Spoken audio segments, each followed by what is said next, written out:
Ang ligtas at maayos na pagbubukas ng klase sa mga pampublikong paaralan na magsisimula sa June 8. Ayon sa Malacanang, inatasan ng Pangulo ang Department of Education na ikasa ang Interagency Oplan Balik Eskwela kung saan lahat ng kagawaran at ahensya ng gobyerno ay nakaalerto, partikular ang PNP, DOH at MMDA.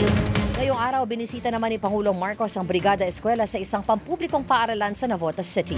Balita mula sa Navotas City, hatid ni Radyo Patrol, Christian Yosores. Christian. Riga, ayon kay Pangulong Ferdinand Marcos Jr., patuloy na pinagbubuti ng pamahalaan ng mga pasilidad sa mga paaralan para matiyak ang maayos na pag-aaral ng mga estudyante sa pagbabalik eskwela.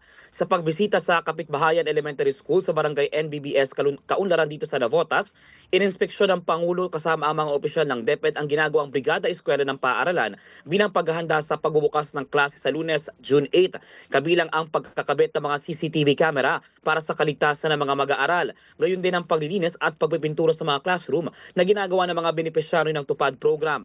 Binisita rin ni Pangulong Marcos ang pagpapatupad ng Tara Basa program kung saan tumutulong at nagtuturo ang mga college student sa mga estudyante kapag bakasyon. Sa parehong aktibidad, kinumusta rin ng Pangulo ang ilang mga estudyante at binasahan pa ng libro kasama si Education Secretary Sani Angara.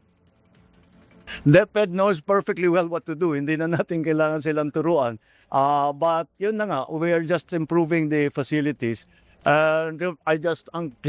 Kung may instruction man ako, tiyakin nila na handa sila sa pagbukas ng eskwela, ng klase. Para naman hindi nabibitin yung mga bata, tuloy-tuloy ang kanilang pag-aaral. At yan ang balitang kumpirmado, sigurado.